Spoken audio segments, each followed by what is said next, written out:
I hired a private investigator to catch my wife. She exposed her affair with her boss and blew up their lives for good. I'm in my mid-30s and have a young child with my wife.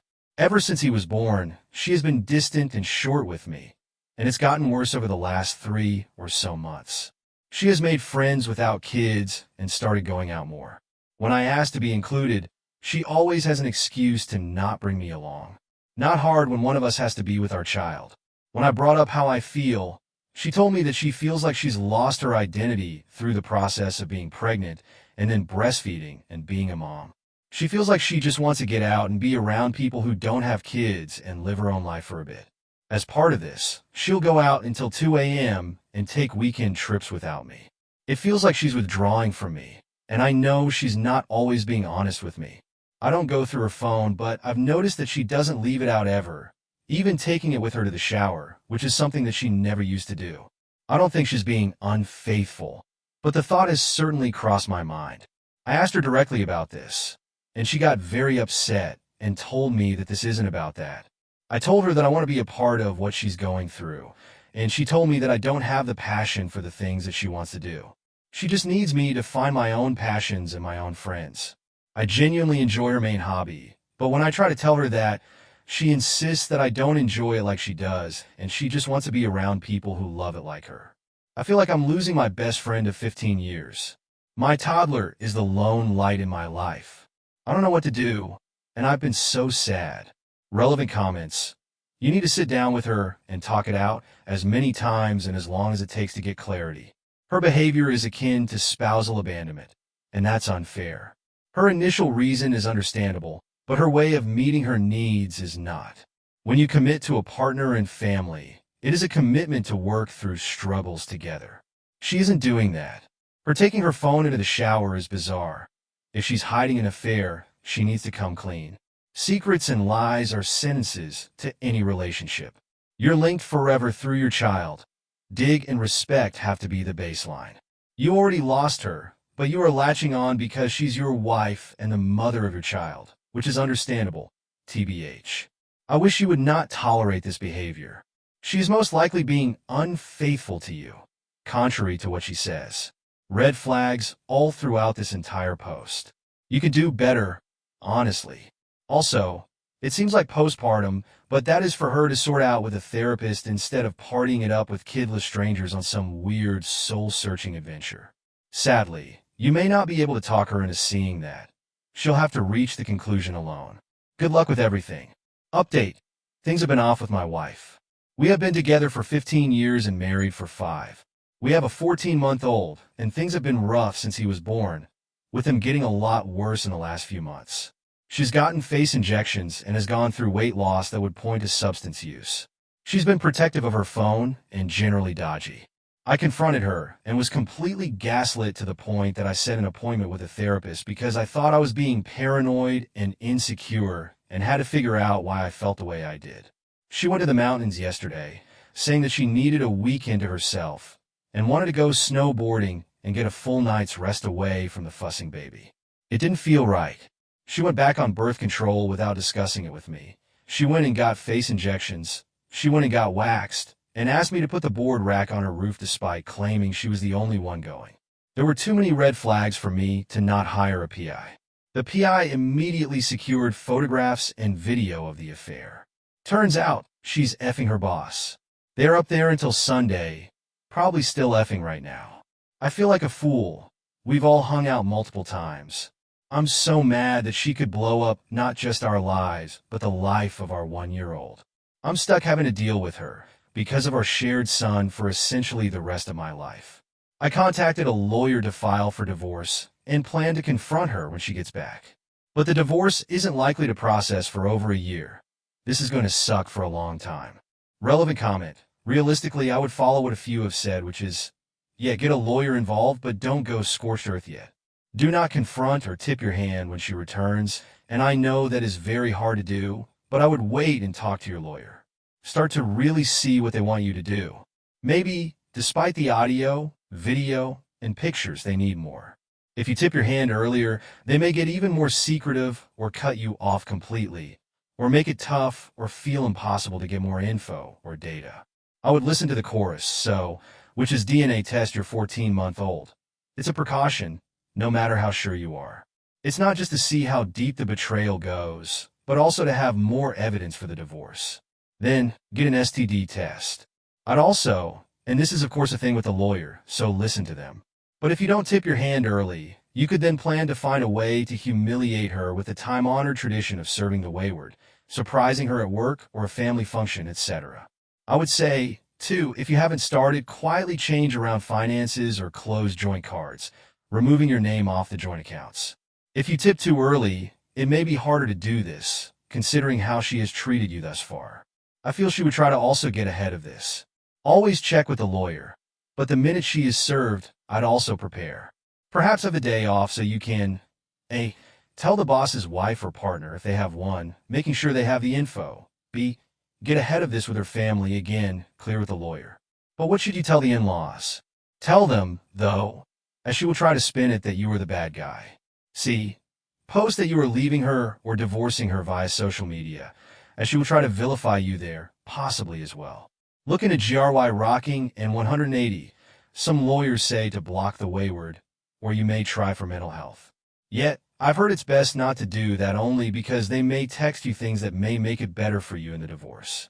Cheaters usually can't help but make it worse for themselves or provide more context, which helps your case.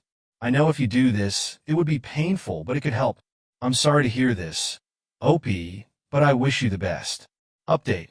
I found out that my wife was having an affair with her boss. For context, we have been together for 15 years, married for 5, and have a 15-month-old son.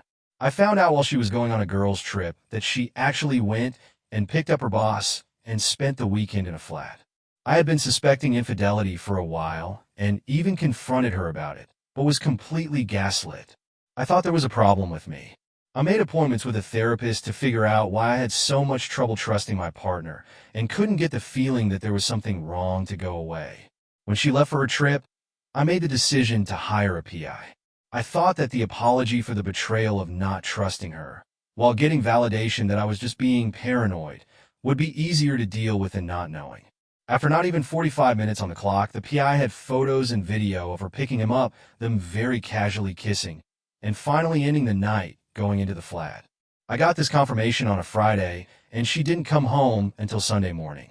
The whole time she was gone, she texted and called, acting like nothing was up. I had a small breakdown after finding out. The first person I called was my therapist. Having an established therapist is one of the silver linings of the gaslighting. The second phone call I made was to my sister, who lives in the same state but a while away. She came up and was there for me, helping me to stabilize. My next thoughts were about how to move forward and set myself up to be out of the house, but still in a position to have my son for at least 50% of the time. I'm going to outline my actions quickly, in case, God forbid, anyone else finds themselves in a similar situation. Action 1. I contacted my hunting buddy and asked him to take my rifles and bow. I didn't want any claims of an unsafe space for my wife, citing the rifles being in the house, even though I keep them in a safe. 2. I bought and installed a nanny cam for the confrontation. I didn't want any claims of DV or abuse to come down to he said, she said. I live in a one-party consent state, so this was a no-brainer. 3. I found a furnished month-to-month rental that could accommodate working from home and had 2 bedrooms. It also needed to be in a good enough area that there could be no objections. 4. I found a short-term flat to bridge the gap between then and when my month-to-month lease would start. It had to check the same boxes as the month-to-month rental. 5. I talked to a therapist. As crazy as it sounds, figuring out what you want in this situation feels impossible. Are you willing to allow your spouse to steal your ability to live with your son for 50% of his life? Between 1 and 18, that's 9 years of not seeing him. Not seeing the decision to leave as your decision is so much harder than you'd believe, and it effing sucks. I laid out the conversation to be 3 to 5 minutes to avoid escalation. I laid it out as, I know about the affair. I'm not ready to talk. I'm moving out while I figure out a path forward. We need to have a conversation about how we are going to handle custody of our son in the short term while we figure out a path forward. Play it through in your mind or out loud, and do that through a number of expected responses. Expect them to be angry, sad, mad, or in denial. Try to work it around to be your fault, but don't try to win. You cannot lose. This is way more important. If there is a kid or kids that you plan on fighting for, don't get petty. Don't set their stuff on fire. Don't go out of your way to piss them off. You're going to have a relationship with this person for the rest of your life.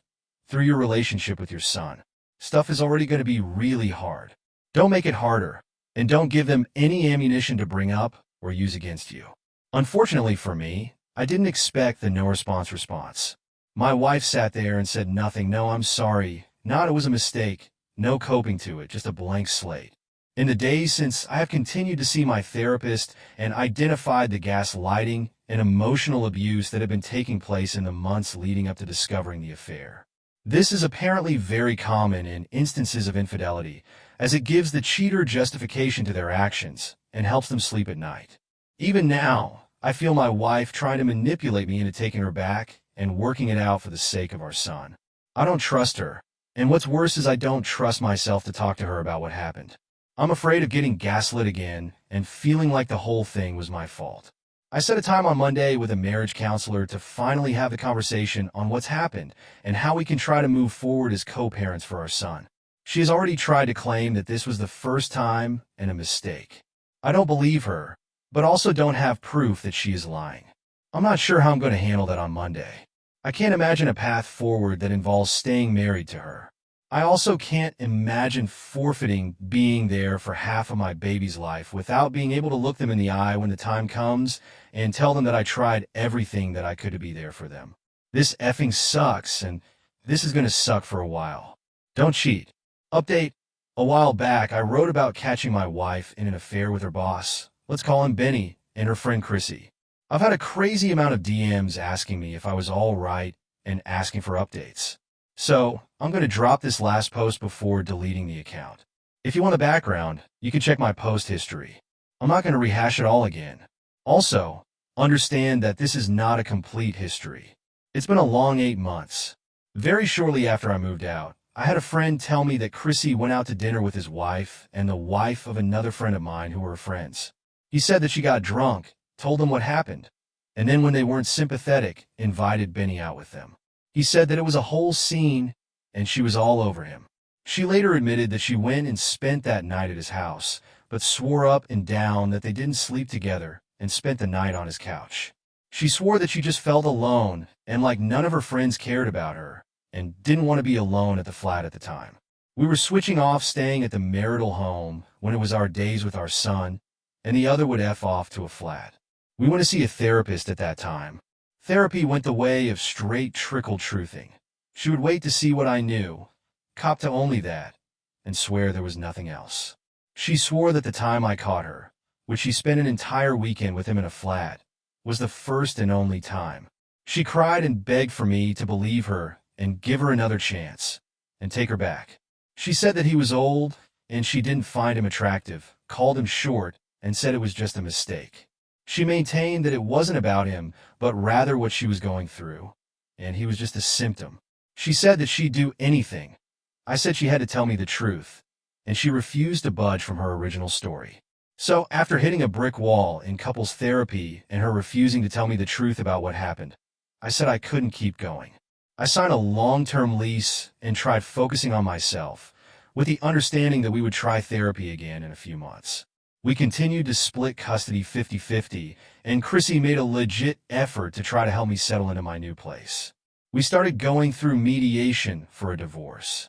Why start mediation if we were planning on trying therapy again?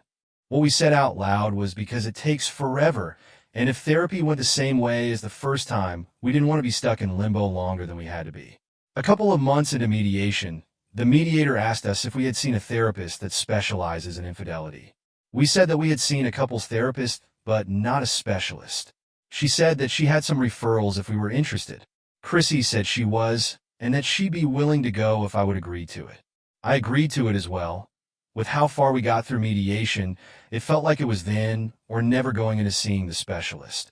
I had given our marriage a 5% shot at surviving the year, but Mr. Throwaway, how could you not be 100% done after knowing that she was still lying about the affair? The plain answer is I wanted to believe that she would show up and tell the whole truth and ask for forgiveness for what she had done and for not being able to come clean the first time. If she had done that, I think I would have seen a path, albeit a long one, back to try to make our family whole. Also, the prospect of missing half of your son's life when they are so young is difficult to face down, and just say that's 100% off the table. So we had a joint introductory session with the specialist, and then a week later, an individual one. It was after that I was given information that Chrissy had still been seeing Benny. I didn't believe it. I looked into it and checked with a few other sources, and then was presented with indisputable evidence that she not only had continued to see him, but had brought him around our son multiple times. I haven't mentioned it, but we had an agreement that we would communicate to each other and get sign-off if anyone outside of family was going to be introduced or hang out with him. She had broken this agreement. I was crushed. I couldn't believe it. I couldn't understand it. Why agree to see the specialist if you've been seeing Benny? Why not just file and move forward? It felt like some sociopath shit. I flat out asked her if she had been seeing Benny in an accusatory tone, and she said that she had. I asked if she had brought him around our son, and she straight lied and said that she saw him when she didn't have our son and after our son had fallen asleep. I asked why she would agree to see the specialist if she had been seeing Benny. Why not just go through with the divorce? She said that she didn't want our son to grow up in a broken home. I lost it. I said some mean shit that I honestly can't remember, but it was along the lines of her being just like her mother. I hung up. Then the fishing began. She texted and asked questions and tried denying, without being specific about what she was denying. You jumped to an awful lot of conclusions. There, she tried gaslighting me into thinking that it wasn't a big deal. I thought you'd be pumped to not have to go through any more therapy and make me be the one that called it quits. I honestly am appalled that you've taken the stance that you have. I started thinking on why I was so upset. I had said to myself that the odds of therapy working out and her coming clean about the whole thing were low. This was the likely outcome. I wondered why I would agree to go back, despite being told that she spent the night with him, and again after the first time that I caught her. I started taking long walks at night when I didn't have my son to think on the whole thing. I reflected on all this for a while and came to the conclusion that I was upset that I felt like she chose him over me, and that made me feel worthless. I ignored a lot of the shit, and in an attempt to not feel worthless after a few more walks, I came to the conclusion that that just wasn't true. She begged me to take her back on her terms, and I had refused her. She didn't choose him. She was stuck with him. Benny is sending his kid from his last marriage off to college. If he sticks around, he'll be collecting Social Security by the time Chrissy and my son are out of the house. He's supposed to trust her, knowing how they met, and she's supposed to trust him, knowing that infidelity doesn't bother him. Plus, imagine the anxiety that would wash over you when people ask how they met. She took away any doubt that moving forward with a divorce is the right thing. I'm stuck co-parenting with her as a challenge, but I get to do that from a place of having seen her, and I can go into it with eyes wide open. If this seems disjointed, it is because I wrote this over several sittings, and I did it for myself to help with introspection as much as anything.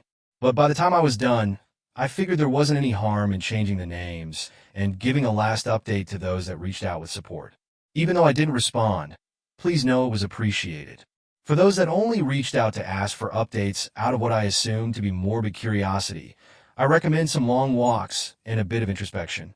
To Chrissy, if you see this, please know that you are just like your mother, and you're going to end up just like her. Relevant comments? I hope you find a path forward where you no longer care about Chrissy as a person at all. You're not there yet, obviously, but if you make it one of your goals in therapy, you will get there. Congrats in advance for finding your peace and trusting yourself. This was a very insightful read. What you accomplished by having your walks is brilliant and phenomenal.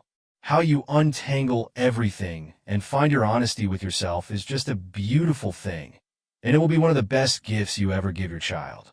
The really amazing thing is that when we are in a relationship with a cheater, who is deceptive, manipulative, undermining, and gaslighting, the cheating is never the hardest thing.